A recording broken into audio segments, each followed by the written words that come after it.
सोचिए, दुनिया के सबसे बिजी और चमक धमक वाले शहरों में से एक हांगकांग अचानक थम जाए। स्कूल बंद, ऑफिस बंद, लाखों करोड़ों का बिजनेस ठप और एयरपोर्ट पर सैकड़ों फ्लाइट्स कैंसिल, सड़कें वीरान। आखिर ऐसा क्यों हो गया?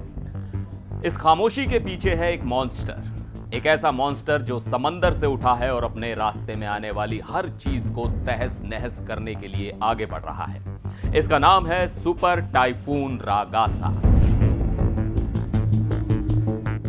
नमस्कार, मैं हूं सिद्धार्थ प्रकाश और आज हम बात करने वाले हैं प्रकृति के इसी रौद्र रूप की जिसने चीन के दक्षिणी हिस्से में हाहाकार मचा दिया है और लाखों लोगों को अपना घर छोड़ने पर मजबूर कर दिया है। तो ये सुपर टाइफून रागासा आखिर है क्या भला और ये इतना खतरनाक क्यों है? चलिए आपको सब कुछ आसान भाषा में समझाता हूं। देखिए, टाइफून तो आते जाते रहते हैं, लेकिन जब कोई टाइफून सुपर टाइफून बन जाता है तो मामला बहुत गंभीर हो जाता है। सुपर टाइफून रागासा के सेंटर में हवा की रफ्तार 205 किलोमीटर प्रति घंटे से भी ज्यादा है। आप अंदाजा लगाइए, ये स्पीड इतनी है कि बड़ी बड़ी गाड़ियों और पेड़ों को खिलौनों की तरह उड़ा सकती है। चीन पहुंचने से पहले यह तूफान फिलीपींस और ताइवान में भारी तबाही मचा चुका है। फिलीपींस में इस तूफान से कम 3 लोगों की जान चली गई और 17,000 से ज्यादा लोग बेघर हो गए। आपको एक दर्दनाक घटना भी बताता हूं। फिलीपींस के पहाड़ी इलाके में एक 74 साल के बुजुर्ग अपनी गाड़ी में थे जब पहाड़ से मिट्टी, पत्थर और पेड़ उनकी गाड़ी पर आ गिरे और उनकी दुखद मौत हो गई। फिलीपींस की भाषा में रागासा का मतलब होता है खलबली या अफरा तफरी, और इस तूफान ने सचमुच अपने नाम जैसा ही काम किया है। ताइवान में भी इसने 6 लोगों को घायल किया, हजारों को घर छोड़ने पर मजबूर किया और भारी बारिश से एक पुल तक बह गया।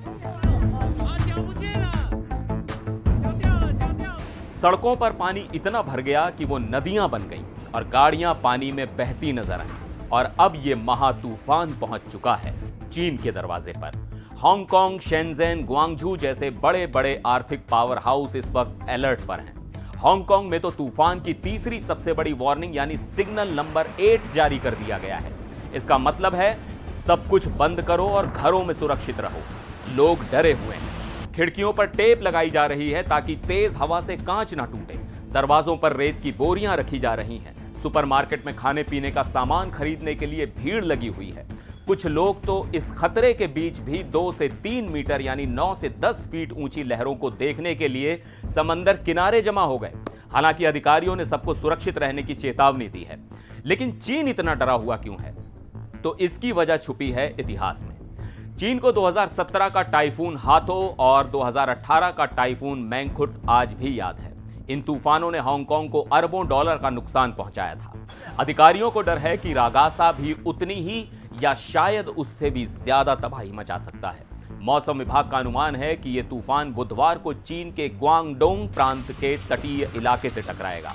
अकेले इसी प्रांत से 3,70,000 से ज्यादा लोगों को सुरक्षित जगहों पर पहुंचाया जा चुका है।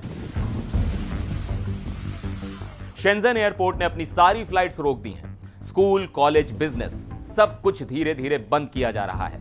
यह सिर्फ एक तूफान की खबर नहीं है, यह एक रिमाइंडर है कि हम प्रकृति के सामने कितने छोटे हैं। एक तरफ इंसान टेक्नोलॉजी और विकास की बात करता है और दूसरी तरफ प्रकृति की एक ही लहर सब कुछ रोक देती है। हम उम्मीद करते हैं कि इस तूफान में कम से कम नुकसान हो और सभी लोग सुरक्षित रहें। हम इस पर नजर बनाए रखेंगे और हर अपडेट आप तक पहुंचाते रहेंगे। आपकी इस बारे में क्या राय है? क्या आपने कभी ऐसी किसी प्राकृतिक आपदा का सामना किया है? नीचे कमेंट्स में अपना अनुभव जरूर शेयर कीजिएगा। और अगर आपको ये जानकारी महत्वपूर्ण लगी हो तो इस वीडियो को लाइक करें और अपने दोस्तों और परिवार के साथ शेयर करें ताकि वो भी जागरूक रहें। और ऐसे ही जानकारीपूर्ण वीडियोस के लिए हमारे चैनल को सब्सक्राइब करना ना भूलिए। फिर मिलेंगे एक और वीडियो में, तब तक के लिए नमस्कार।